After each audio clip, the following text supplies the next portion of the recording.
നിങ്ങൾക്കാർക്കും സമാധാനം ഉണ്ടാകട്ടെ. ഇതായ പോലുണ്ടാക്കിയ ദിവസത്തിൽ നാം സന്തോഷിച്ച് ആനന്ദിക്കാം. യേശു പറഞ്ഞു, ഒരുവൻ അനുഗ്രഹം പാലിച്ചാൽ അവ തന്നെ തന്റെ ക്രൂശുമെടുത്തുകൊണ്ട് എന്നെ അനുഗമിക്കട്ടെ. കർത്താവേ, ഞങ്ങളുടെ അധരങ്ങളെ തുറക്കണമേ. പിതാവിനും പുത്രനും പരിശുദ്ധാത്മാവിനും മഹത്വമുണ്ടാകട്ടെ.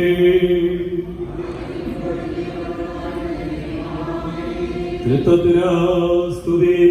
സൈനികമായ കർത്താവ് പരിശുദ്ധൻ, പരിശുദ്ധൻ, പരിശുദ്ധൻ.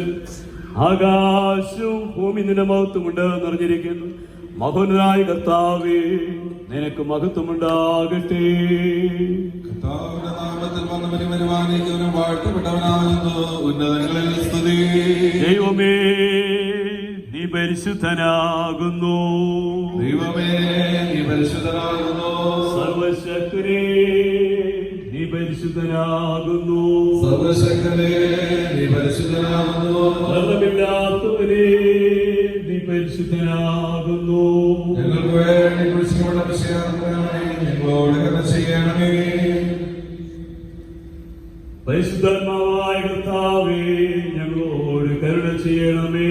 പരിശുദ്ധാത്മാവായ കർത്താവേ, ഞങ്ങളോട് കരുണ ചെയ്യണമേ. കർത്താവേ, ഞങ്ങളുടെ പ്രാർത്ഥന കേൾക്കുവാനും കർത്താവിന്റെ ശരീരങ്ങളെ കൈക്കൊള്ളുവാനും നാം ഒരുമിച്ച് വന്നിരിക്കുന്നു. അതിനാൽ നമുക്ക് മുട്ടുകുത്തി മൗനമായി നമ്മെ തന്നെ ശോധന ചെയ്ത് വിശ്വാസത്തോടും അനുതാപത്തോടും അവങ്കിലേക്ക് സമീപിക്കേണ്ടതിനാൽ ദൈവകൃപ അന്വേഷിക്കാം. നമ്മുടെ മുട്ടുകളെ പടക്കാം.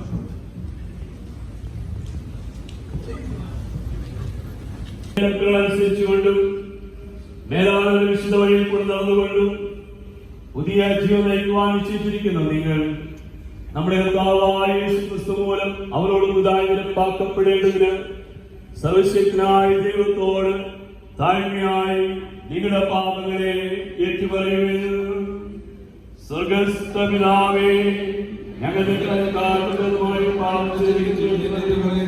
ഞങ്ങളുടെ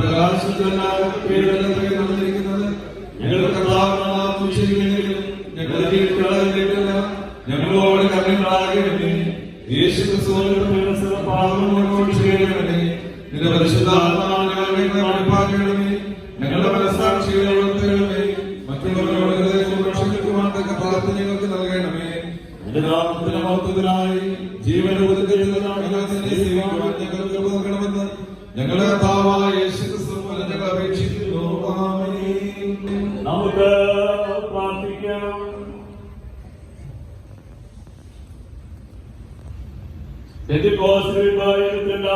അപേക്ഷയും വേദഭാഗങ്ങളും സർവശക്തനായ ദൈവത്തിന്റെ ശക്തിയും ജ്ഞാനവും വെളിപ്പെടുത്തുന്ന സൃഷ്ടിയുടെ വൈവിധ്യത്തിന് ഞങ്ങൾ നിനക്ക് നന്ദി പറയുന്നു. പലരായ ഞങ്ങൾ വ്യത്യസ്തകളെ പരസ്പരം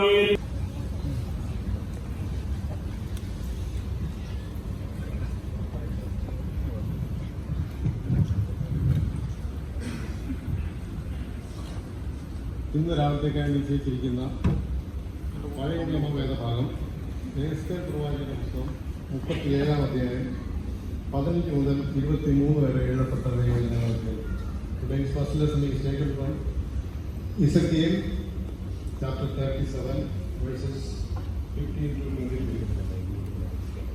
യഹോവയുടെ അരുളപ്പാട് എനിക്കുണ്ടായതെന്നാൽ മനുഷ്യപുത്ര നിങ്ങൾ കോരെടുത്ത് അതിന്റെ യഹൂദയ്ക്കും അവരോട് ചെയ്തിരിക്കുന്ന ഇസ്രായേൽ മക്കൾക്കും എന്ന് എഴുതി വെക്കണം.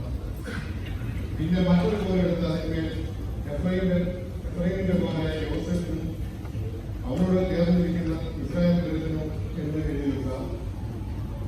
പിന്നെ നീ അവനെ ഒരു പോലാക്കി ഒന്നോടൊന്ന് ചേർക്കുക. അവ നിന്റെ കയ്യിൽ ഒന്നായി തീരും. ഇതിന്റെ താല്പര്യം എന്തെന്നും നീ ഞങ്ങളെ അറിയിക്കുകയോ എന്ന് നിന്റെ സ്വജാതിക്കാർ നിന്നോട് ചോദിക്കുമ്പോൾ നീ അവരോട് പറയേണ്ടതും യഹോവ കർത്താവ് ഇപ്രകാരം അരുളി ചെയ്യുന്നു, ഞാൻ എഫ്രൈമിന്റെ കയ്യിലുള്ള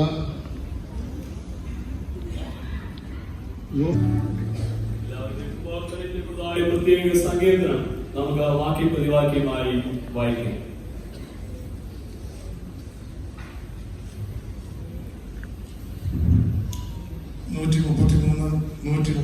സങ്കീർത്തനങ്ങൾ വാക്യപ്രതിവാക്യമായിട്ട് വായിക്കാം. 133, 134 സങ്കീർത്തനങ്ങൾ. ഇതാ സഹോദരന്മാർ ഒത്തൊരുമിച്ച് വസിക്കുന്നത് എത്ര ശുഭവും എത്ര മനോഹരവുമാകുന്നു.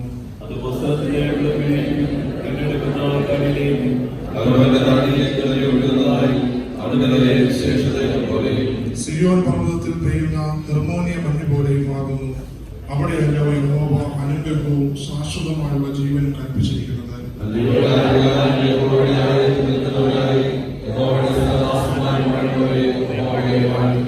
വിശുദ്ധ മന്ദിരത്തിലേക്ക് കൈ ഉയർത്തി യഹോവയെ വാഴ്ത്തുവിൻ.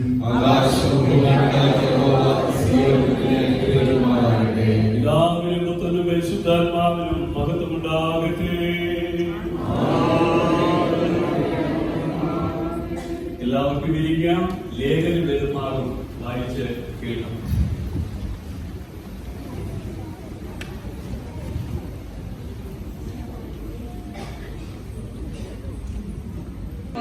അതിന് അവയവം പലതും, ശരീരത്തിലെ അവയവം പലതായിരിക്കെ എല്ലാം ഒരു ശരീരം ആയിരിക്കുന്നത് പോലെയാകുന്നു ക്രിസ്തുവും. യഹൂദന്മാരോ യവനന്മാരോ ദാസന്മാരോ സ്വതന്ത്രന്മാരോ നാം എല്ലാവരും ഏക ശരീരമാകുന്നവർ ഒരേ ആത്മാവിൽ സ്നാനമേറ്റും എല്ലാവരും ഒരേ ആത്മാവിനെ പാനം ചെയ്തും ഇരിക്കുന്നു. ശരീരം ഒന്ന്, അവയവമല്ല പലതത്രേ. ഞാൻ കൈ അല്ലായതുകൊണ്ട് ശരീരത്തിലുള്ളതല്ല എന്ന് കാൽ പറയുന്നുവെങ്കിൽ അതിനാൽ അത് ശരീരത്തിലുള്ളതല്ല എന്ന് വരികയില്ല. ഞാൻ കണ്ണല്ലായതുകൊണ്ട് ശരീരത്തിലുള്ളതല്ല എന്ന് ചെവി പറയുന്നുവെങ്കിൽ അതിനാൽ അത് ശരീരത്തിലുള്ളതല്ല എന്ന് വരികയില്ല. ശരീരം മുഴുവനും കണ്ണായാൽ ശ്രവണം എവിടെ? മുഴുവനും ശ്രവണമായാൽ ഘ്രാണം എവിടെ? ദൈവമോ തന്റെ ഇഷ്ടപ്രകാരം അവയവങ്ങളെ ശരീരത്തിൽ വെവ്വേറായി വെച്ചിരിക്കുന്നു. സകലതും ഒരു അവയവമെങ്കിൽ ശരീരം എവിടെ?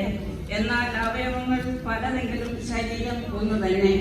കണ്ണിന് കൈയോട് നിന്നെ കൊണ്ട് എനിക്ക് ആവശ്യമില്ല എന്നും തലയ്ക്ക് കാലുകളോടെ നിങ്ങളെ കൊണ്ട് എനിക്ക് ആവശ്യമില്ല എന്നും പറഞ്ഞുകൂടാ. ശരീരത്തിൽ ബലം കുറഞ്ഞവ എന്ന് തോന്നുന്ന അവയവങ്ങൾ തന്നെ ആവശ്യമുള്ളവയാകുന്നു.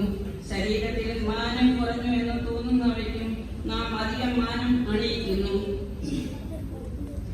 നമ്മിൽ അഴകു കുറഞ്ഞവയ്ക്ക് അധികം അഴകു വരുത്തുന്നു. നമ്മിൽ അഴകുള്ള അവയവങ്ങൾക്ക് അത് ആവശ്യമില്ലല്ലോ. ശരീരത്തിൽ ഭിന്നത വരാതെ അവയവങ്ങൾ അന്യോന്യം ഒരുപോലെ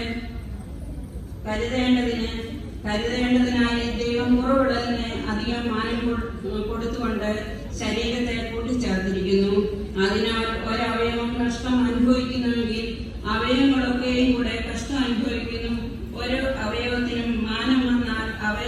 ഒക്കെയും കൂടെ സന്തോഷിക്കുന്നു. എന്നാൽ നിങ്ങൾ ക്രിസ്തുവിന്റെ ശരീരവും ഓരോരുത്തൻ വെവ്വേറെ അവയവങ്ങളും ആകുന്നു. ഇപ്രകാരം 1-2 പാഠഭാഗങ്ങൾ അവസാനിച്ചിരിക്കുന്നു.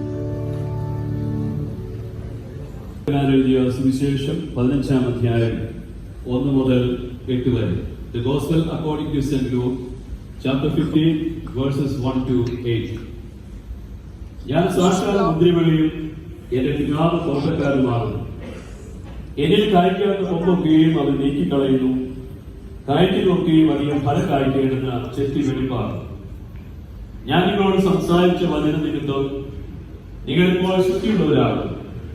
എന്നിൽ വസിപ്പിൻ, ഞാൻ നിങ്ങളിൽ വസിക്കും. കൊമ്പിനെ മുന്തിരിവള്ളിയിൽ വസിക്കുന്നില്ലാതെ സ്വയമായി കായ്പാൻ കഴിയാത്തതുപോലെ എന്നിൽ വസിച്ചിട്ടല്ലാതെ നിങ്ങൾക്ക് കഴിയുകയില്ല. ഞാൻ മുന്തിരിവള്ളിയും നിങ്ങൾ കൊമ്പുകളുമാകുന്നു. ഒരുത്തൻ എന്നിലും ഞാൻ അവനിൽ വസിക്കുന്നുവെങ്കിൽ അവൻ വളരെ ഫലം കായ്ക്കും. എന്നെ തിരിഞ്ഞ് നിങ്ങൾക്ക് ഒന്നും ചെയ്യുവാൻ കഴിയുകയില്ല. എന്നെ വസിക്കാതെ ഒരു കൊമ്പ് പോലെ പുറത്ത് കളഞ്ഞിട്ട് അവൻ ഉണങ്ങിപ്പോകും. ആവക ചേർത്ത് തീയിടും, അത് വെന്തുപോകും.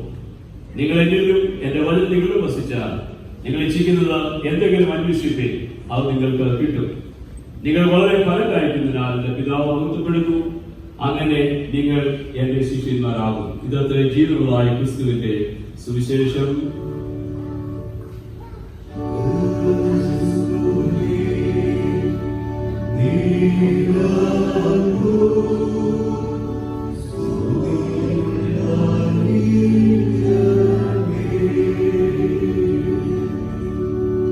നിൽക്കുമ്പോൾ നമുക്ക് ചേർന്ന് പാടാം ജ്ഞാനകീർത്തനം 248.